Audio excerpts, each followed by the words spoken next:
You start driving north for 8 miles, turn right, and drive east for another 6 miles. At the end of driving, what is your straight line distance from your starting point?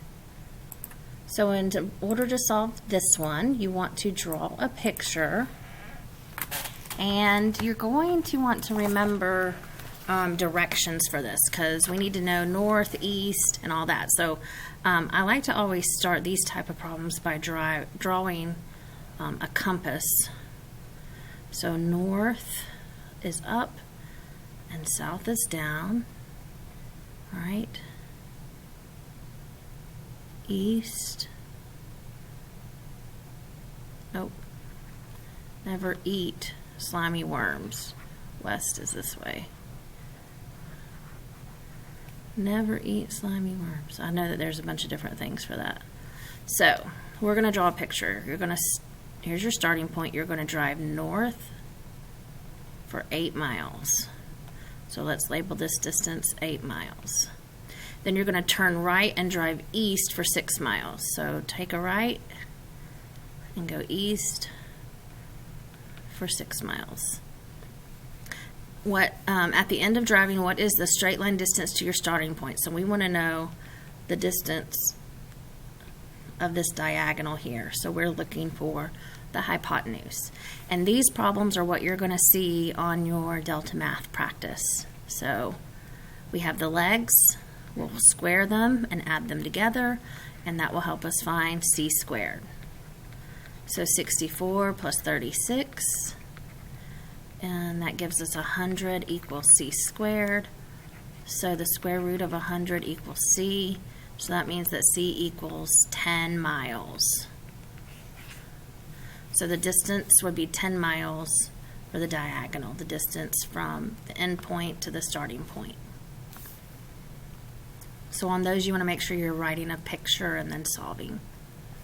All right, and then one more that you're going to see on your Delta Math. This is a multi-step problem. So we want to find the length of x here. So if this is the one we're looking for, I see my right angle here in this triangle, this top triangle we have here. So let me outline that in red.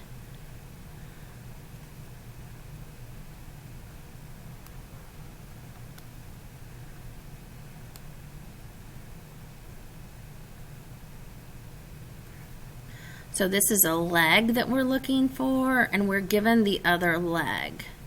So this is going to be the hypotenuse that we want to find. Okay, but since we, if we want to find x, this leg, then we need the hypotenuse and this leg, but we don't have the hypotenuse yet. So now I'm going to switch colors. I'm going to go to blue or purple. Purple's good. All right, so in order to get this hypotenuse, we first got to look at this other triangle that uses the hypotenuse as its leg. So now let me outline this second triangle, this bottom one, I guess I could call it. And so we have two triangles that are sharing a side. This side here, they both share. The bottom triangle uses it as a leg, and the top triangle uses it as its hypotenuse. So they're connected. This line is the leg of this one. So I'm going to label that leg. Here's the other leg. And then, of course, across is the hypotenuse of this one. So this is going to be a two-step problem. We're going to first, since we know the two sides of the bottom triangle, find this missing length. And then once we have this missing length, we can use these two to find this leg and solve for x, because that's our ultimate goal, is to solve for x. Okay, so let's start with the purple one. So I'm going to change back to purple. So I want to find the leg, so I have 2 squared plus b squared equals 4 squared. And all I did was plug in these numbers. 4 as my c, and this is my a, and I'm looking for b. All right, so 4 plus b squared equals 16. B squared equals 12. So b equals the square root of 12. So so let's simplify that, which is 2 the square root of 3.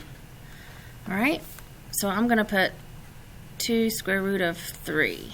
And I just want that for accuracy. I'm not going to turn it into a decimal. If it asks for a decimal, actually I could do both. It would be 3.5. So I'm going to do both. I'll solve it both ways. So, because your practice will have you do it both ways. Their problems are mixed up. Some want radicans, some want decimals.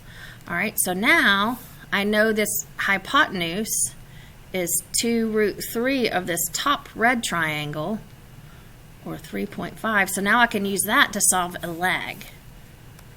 All right, let's see. So I have 2 squared plus b squared. So this is going to be my A. This will be my B. And this is my C, equals 2 root 3.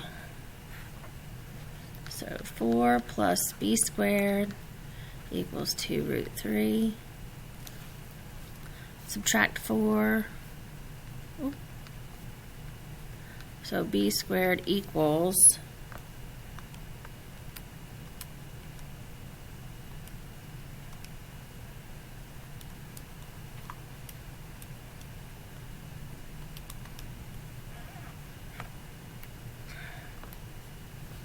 and I'm going to have to do it as a decimal.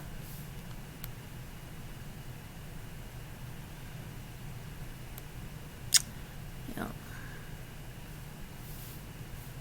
It's making me turn it into a decimal. So let me change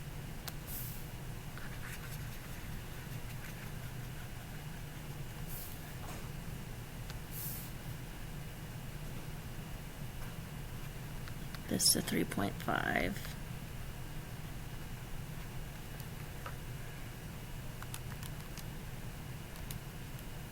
12.25. Oh.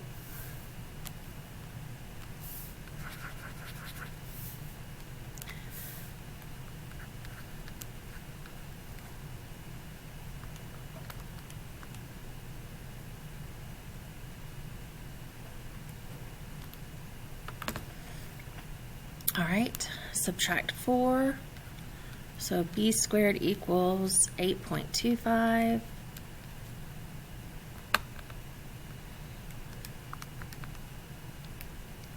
And the square root of that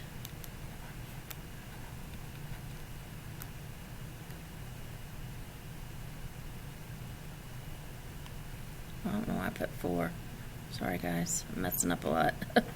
The square root of that is 2.9. So this leg is 2.9. All right, so let me go through the process one more time. We used the bottom triangle to find the hypotenuse, which was 3.5. Then once we find this this leg, which is 3.5. Then once we found the leg, we used it as the hypotenuse to find the missing x up here. So it's just doing Pythagorean theorem twice. And you will have a couple of those on your Delta Math assignment. Let's take a look at your other practice quickly.